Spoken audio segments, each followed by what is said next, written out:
The appeal of a cottage garden is its abundance of flowers in any season. Hello and welcome to Catherine's Garden. In spite of the changing of the weather and the season, the garden still wants to bloom and produce beauty with flowers. Come and walk around with me as we look at some of the gifts and gems of the fall garden.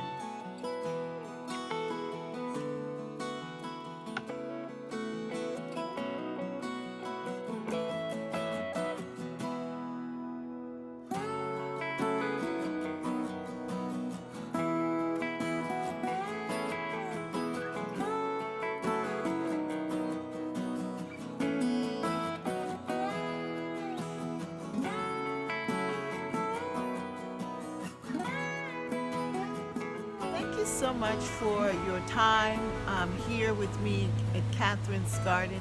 And at this time of the year, things are winding down. So one has to start to plan for the future and also look at and assess what has happened in the present.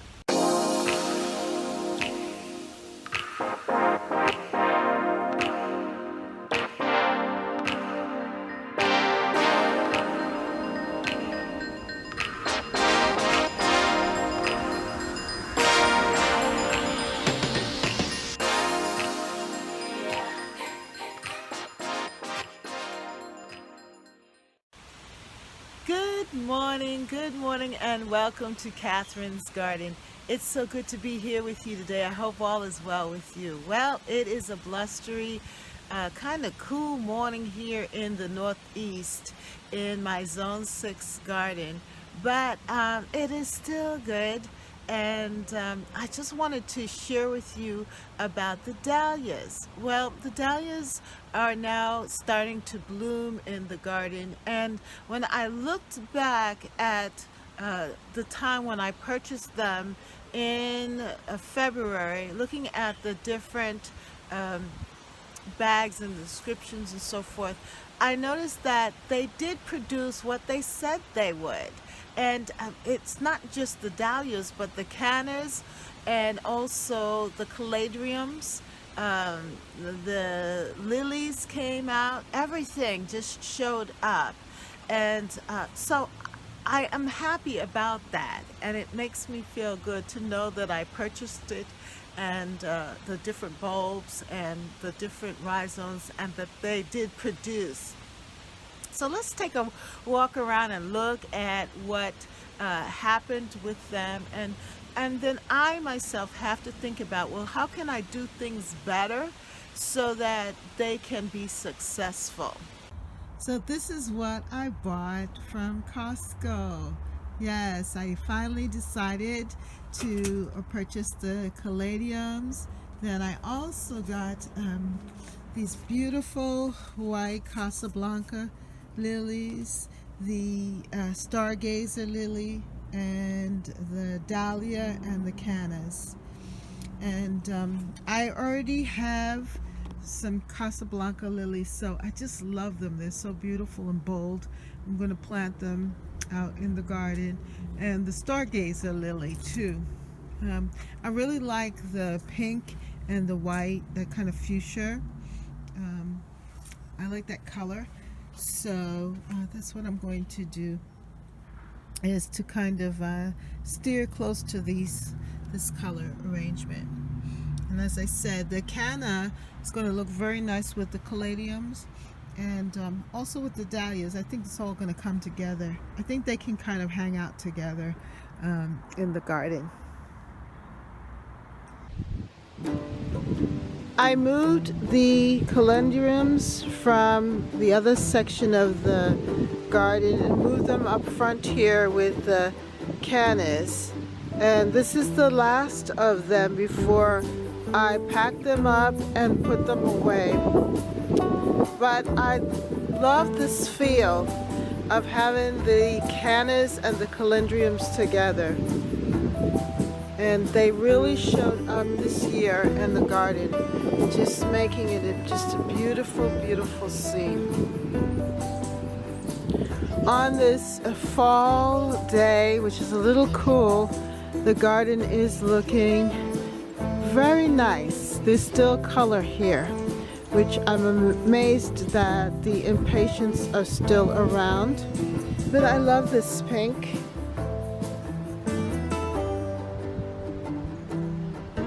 And with the purple perella here that is changing color and seeding, it seems to just blend so nicely. Now here also is another dahlia, which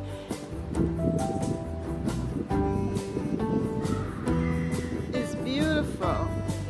I think I need to treat them better, or I didn't know. I guess I won't give up totally on the dahlias. But here is my rose.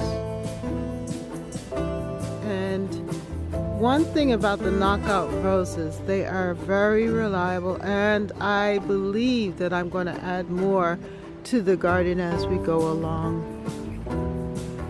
Yeah. They add so much joy.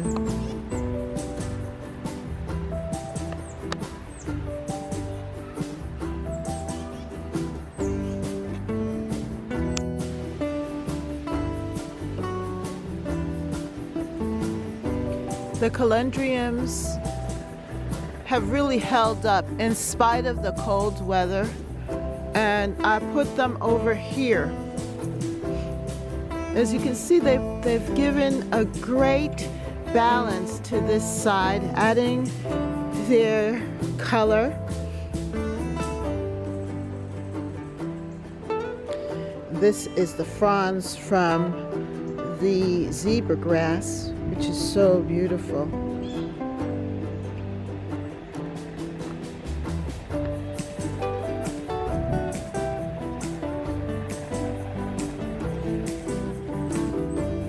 And then of course the mums that were placed here.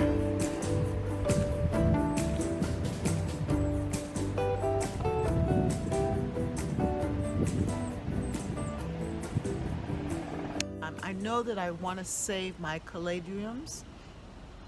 Caladiums, I really love them. I think that they're beautiful, and they're really a great accent to the border, and they make a big splash of color. I love the leaves. The leaves are very bold and take up a good amount of space. I mean, they draw your attention.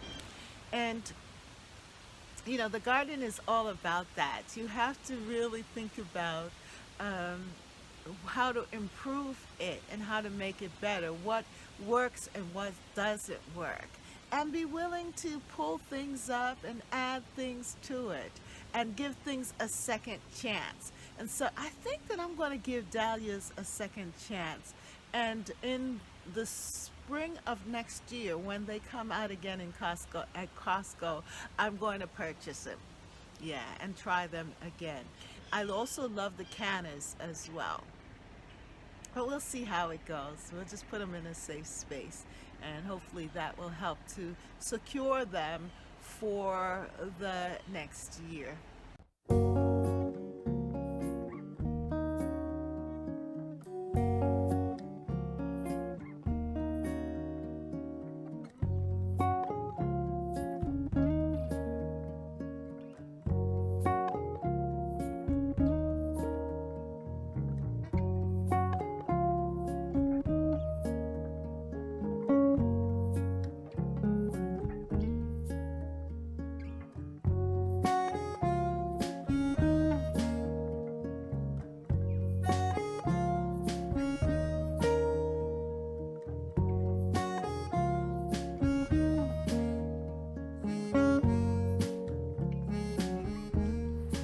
The dahlias showed up here, two beautiful blooms.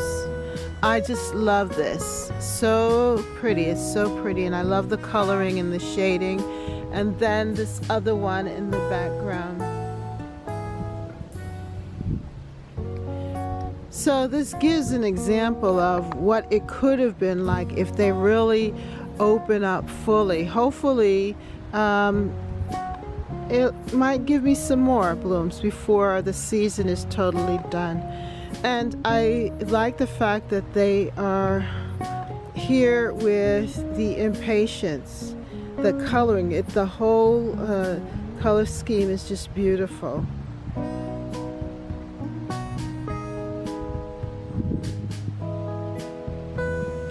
Usually I would have to remove these plants and add, the garden mums, put my garden mums in, which I did before in the past. But this year, because I still have color here, it wasn't necessary.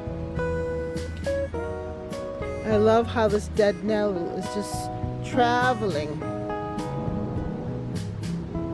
here and filling up this section. And that's a good thing when you have perennials that take, because then you don't have to fill the space with as many annuals. But in this bed there are a lot of tulips, and hopefully they will return. But I will add a few tulips, fresh ones, just to freshen up the bed in this area. And for spring, with the dead nettle and some other things, I believe that's going to be very, very pretty. And one has to assess what has happened in the present and then start to plan for the future. So that is what I'm going to be doing here in the garden for the next couple of weeks, is really looking at and assessing what works and what doesn't work, what was successful and what wasn't successful. And I have to say that the dahlias, even though they did not satisfy me and I didn't really feel the full success that I would have wanted to feel, but yet they still came through, and they bloomed such beautiful flowers that I would reconsider planting dahlias in the garden for next year. But what really brought me a lot of joy are the caladiums, I can't pronounce it, caladiums, and the cannas. Those two really brought a lot of joy in the garden. So I know that I am going to plant more of them next year. The wild asters are so pretty here. This might be a good location to put those asters upstairs on the deck over here in this area.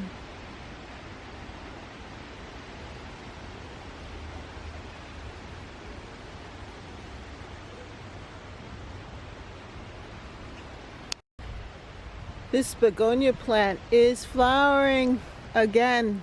It looks good here.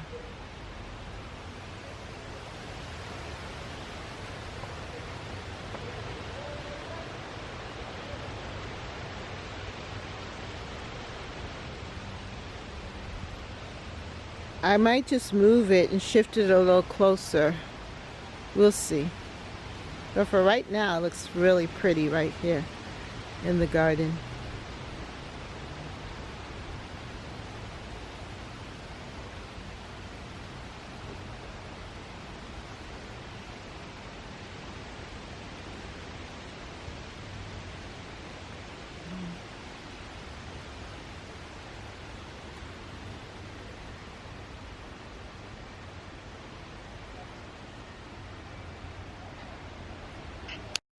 And the garden itself is shifting and changing, and I was able to move the mums off of the deck as well as the asters and place them in the ground so that they'll have a chance to root.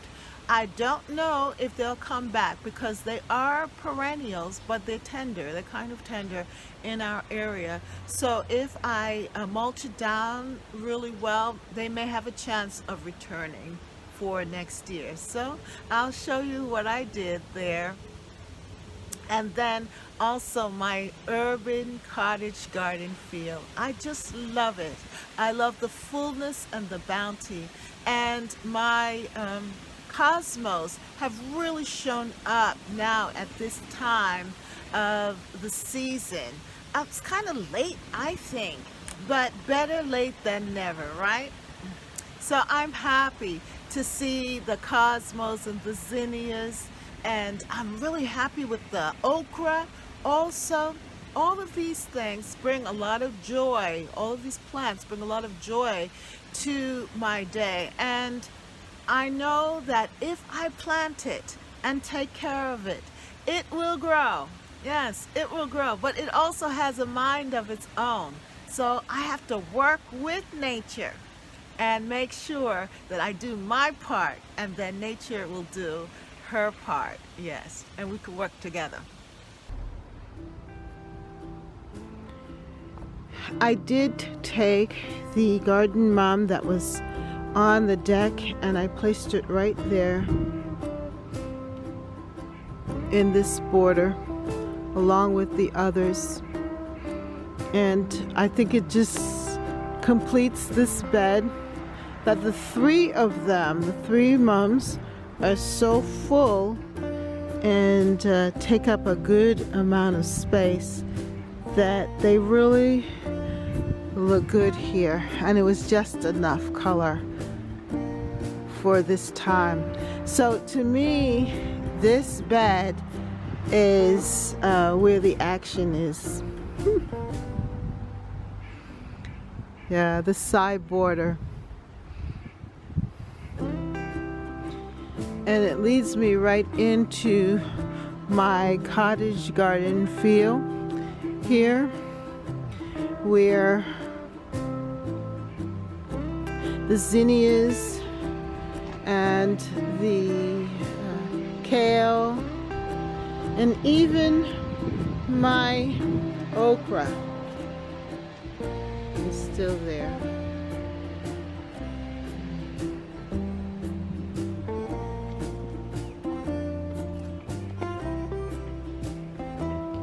We're experiencing the beauty of the cosmos.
And that's the other thing with the garden. You have to find out what works in your garden.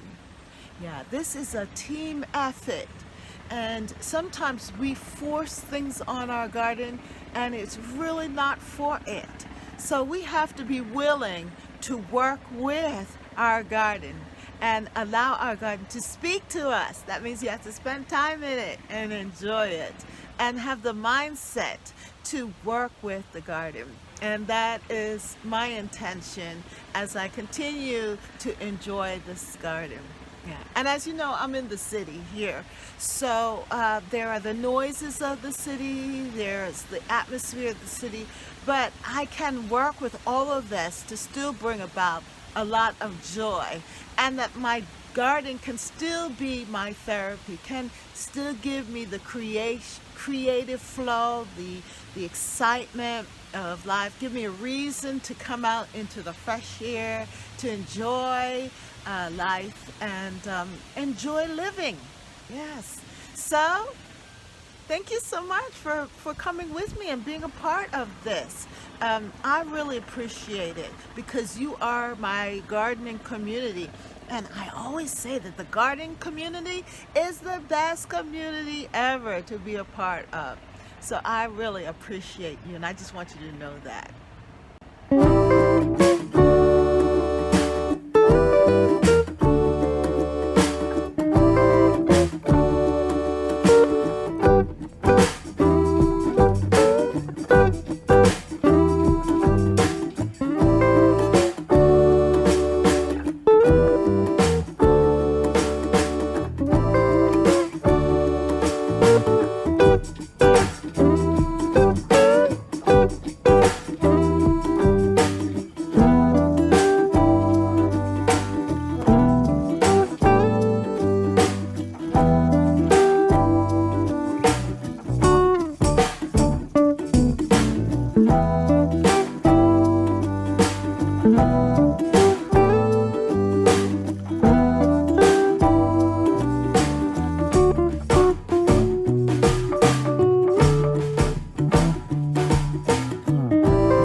Well, if you like this video, then like, share, and subscribe. Comment down below. Have you had a lot of success with the dahlias and other bulbs? And are you getting ready for spring planting?